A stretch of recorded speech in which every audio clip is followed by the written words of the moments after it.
These lovely Atari 800s all work extremely well in so many different ways, except for one area.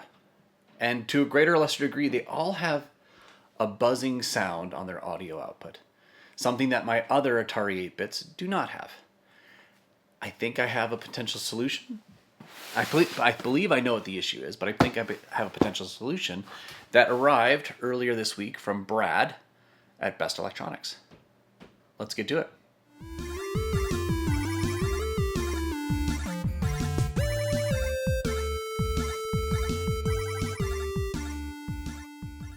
Okay, I want to start off by demonstrating what the potential issue is.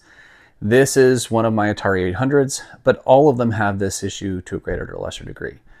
I am using a modern power supply over here, which I also use with my 1200 XL and don't experience the same issue. So likewise, the video output cable I use also with my 800 XL, 600 XL, 1200 XL, 65XE, 130XE, etc., etc., etc.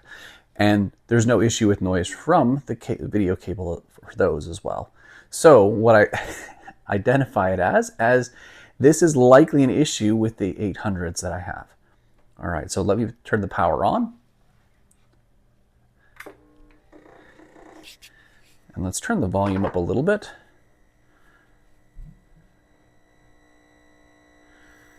And I will take off the mic and put it close to the screen so you can hear it.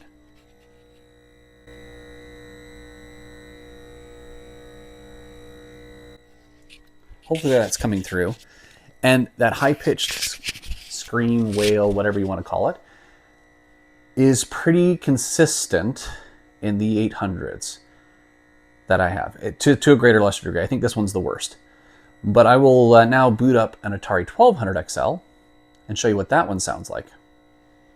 I now have the 1200 XL plugged in. We're at the same volume on the screen, exact same power supply.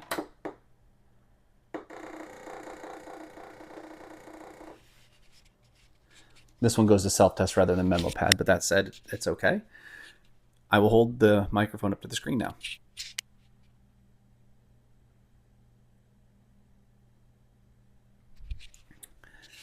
There is no noise to speak of coming out of the Atari 1200 XL. So in my mind, that isolates, it's not the power supply, it's not the video audio jack connector. It's likely something in the circuitry of the 800 XL, the 800 itself. Now I'm going to pull out another 800 and kind of demonstrate that one as well. All right, here we have one of the other 800s as well. Again, same power supply, same video connector, audio connector, etc. All right, you don't hear it nearly as much with this. However, it still is somewhat present.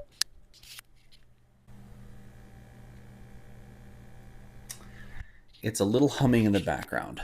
Not nearly as bad as you heard on the other one, but it seems to be present. We'll go to the last Atari 800 now. Last of the three Atari 800s.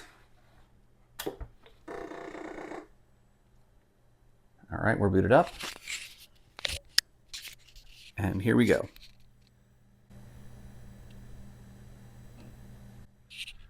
Other than the color, there is a slight high-pitched sound.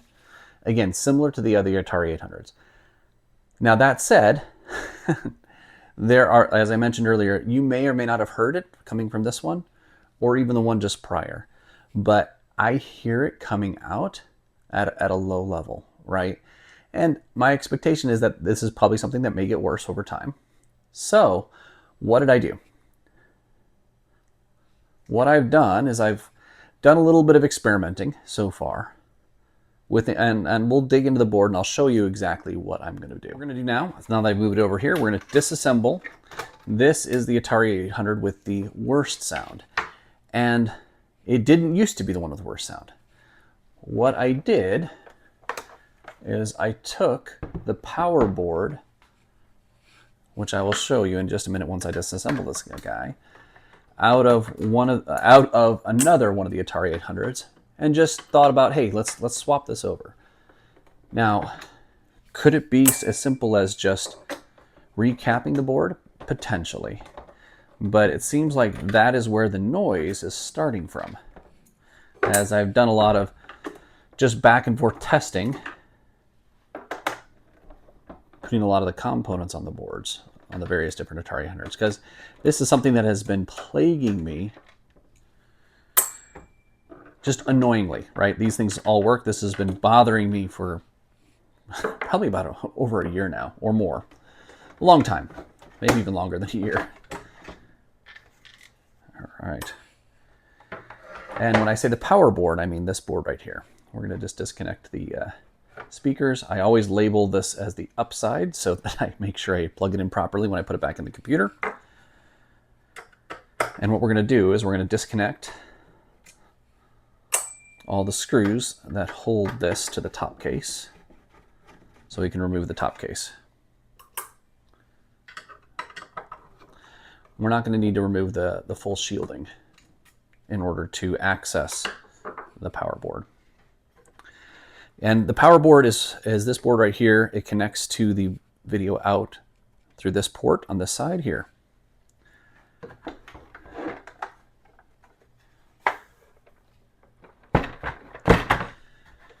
And I don't even have to disconnect the keyboard. Might make it a little easier. Let's do this. Sorry for the noise from shoving this around the table. There we go.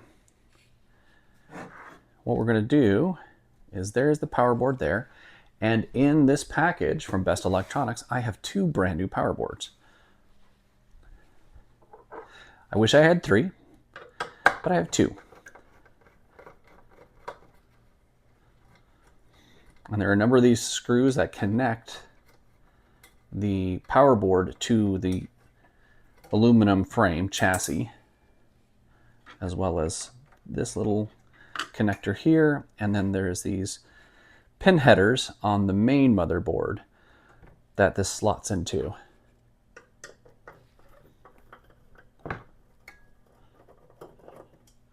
Now, if you're doing this on your own Atari 800, digging into your own, you most likely will still have the RF cord out right here from the RF modulator.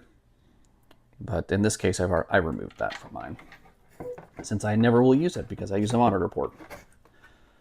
There we go. Just pops off. All the pieces there. Right. The box is open. We have the 2 power boards right here. Open them up.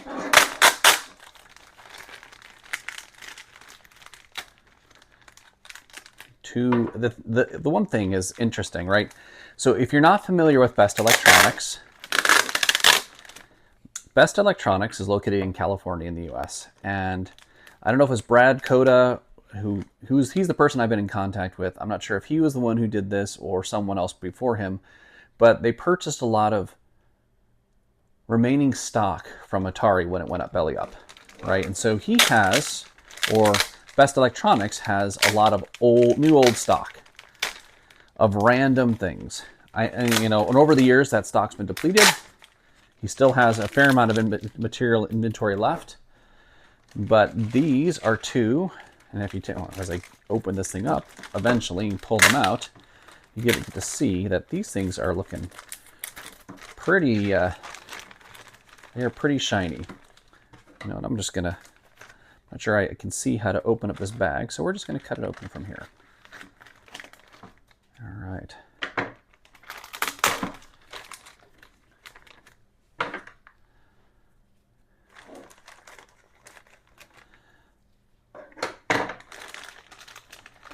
Take a look at this guy.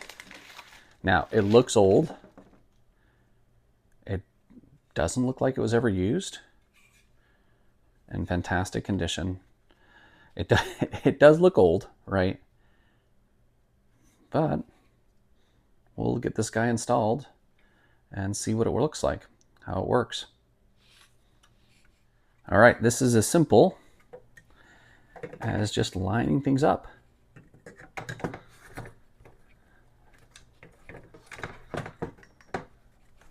Let's just make sure that it is as simple as I think it is.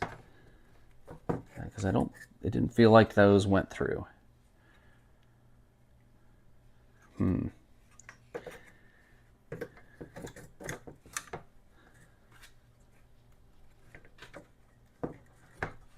Oh, it is in. It is in just fine.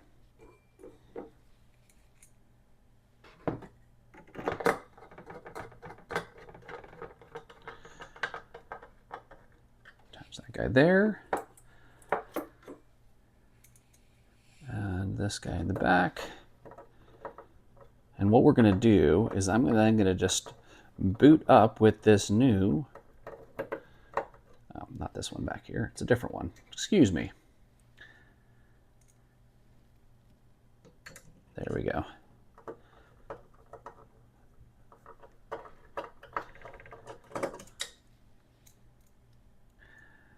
These screws are being difficult.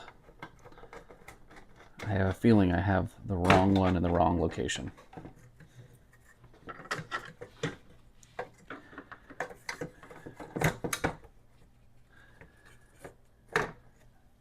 Now that is concerning a little bit, because the fact that this is not socketing in.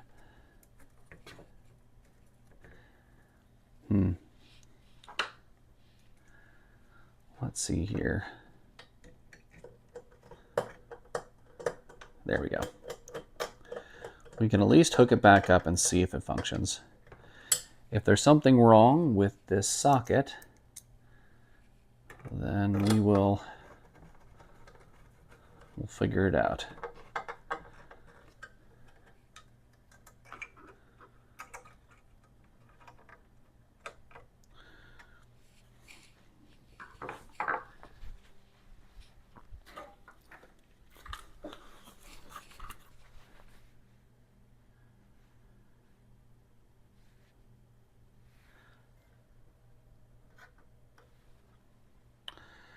All right, we are going to see if we can't get this to work. We have this 800 here. It's plugged in. It's ready to go. Let's see if the smoke test works. No.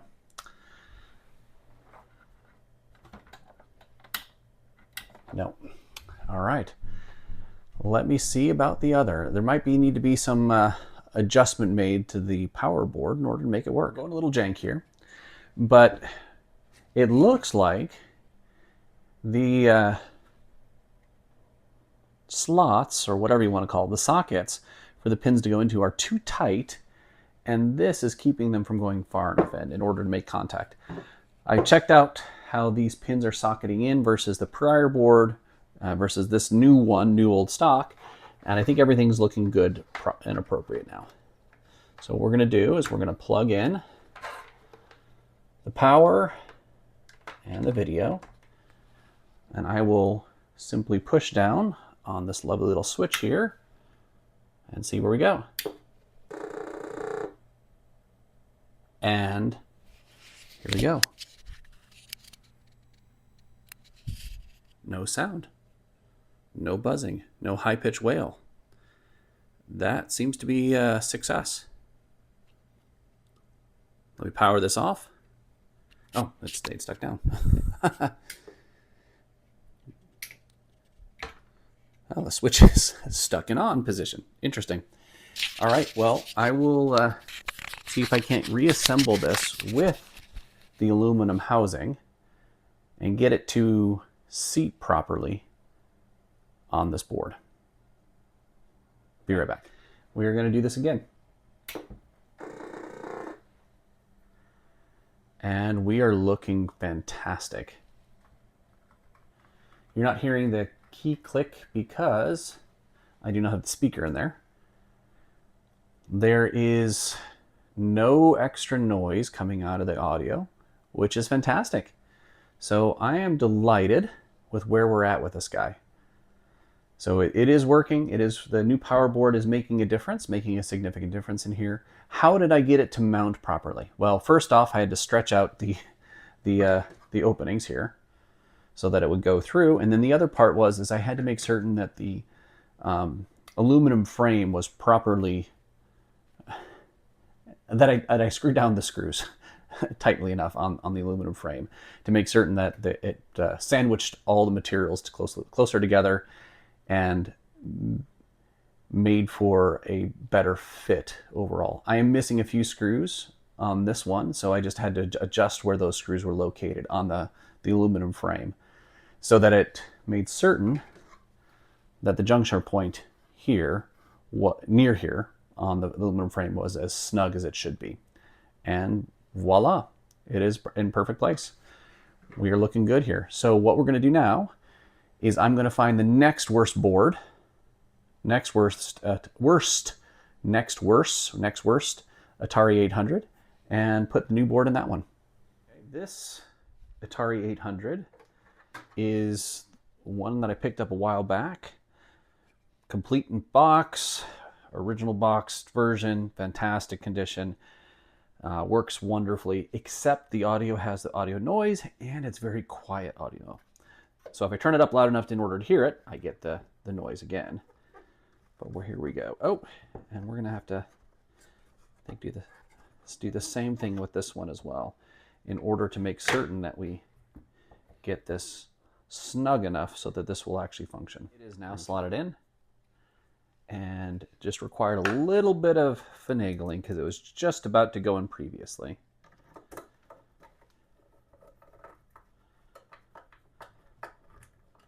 Got this guy here.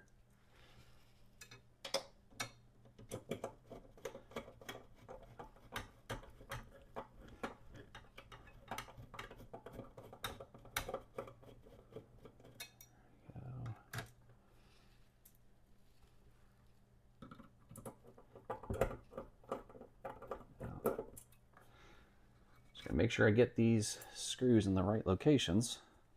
Don't want to cross thread them or do any damage to the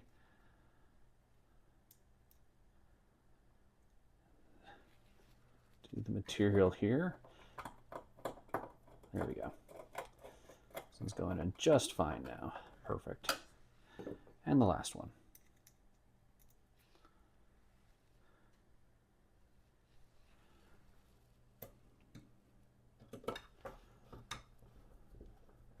Go.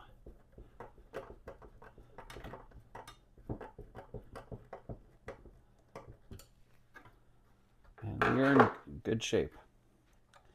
Connecting this guy here, and then we will test this guy out. We'll reassemble it up. So just put this lid back on. The top case. Make sure, yes, we are properly seated there. Let's get the lid on top. The door so that it can push down on the power connector, or the power switch rather.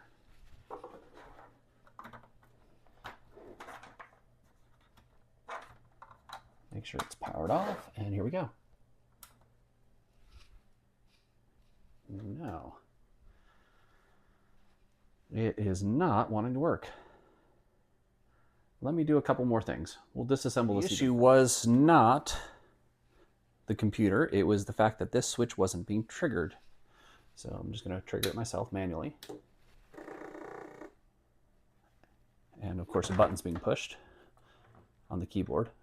Let's do this. Hopefully this will lift it off. So, well, whatever. No sound. Sounds good or sounds appropriately. I will power this guy off. Well, the switch is now stuck, but that's fine. It'll probably become unstuck at some point. Nonetheless, we are looking good. Oh, actually, you didn't even I didn't even adjust the screen.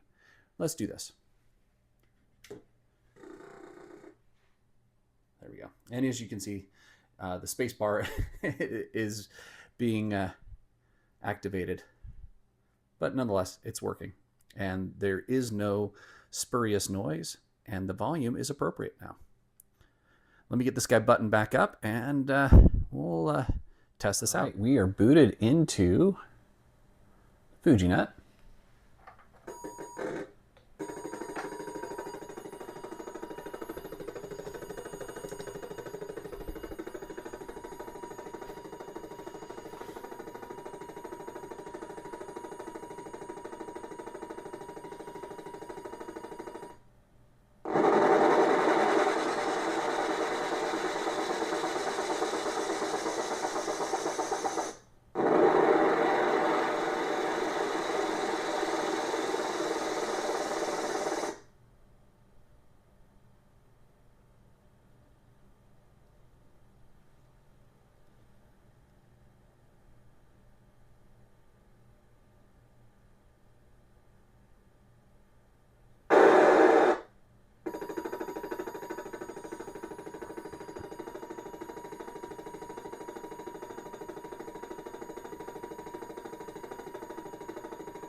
Audio out sounds great.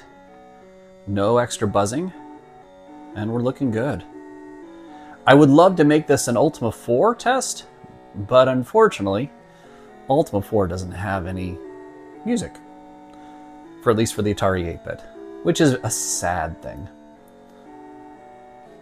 Ultima 3 does. All right, we'll get to the conclusion. All right, this was a bit of a brute force fix, right? I didn't diagnose much other than that I knew it wasn't the power supply. I knew it wasn't the video cable. And I had figured out that the power supply, or the power board, not the power supply, the power board seemed to be the culprit through just swapping around different boards and seeing the changes in the audio output on my own between these three Atari 800s. So getting two brand new ones and using the best one that I had currently in these different Atari 800s, that seemed to do the trick. That said, I want to do a more thorough investigation of these existing power boards, the ones that were causing issues and causing the biggest issues specifically, and see what I can do. I've actually recapped some of these in the past, and it didn't seem to do much, but I have some time. I don't have to worry about potentially destroying these power boards. So we'll see if I can't learn something new.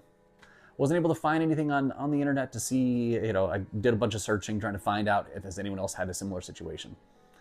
I'm sure there's someone out there who has. If you've seen this before and you know what the issue is, please put it in the comments below, and then I'll play around with these boards and see if I can't validate that. All right, thank you so much for watching. Like and subscribe if you like the videos and want to see more of this kind of Atari, Commodore kind of content in the future. Have a fantastic day. Bye.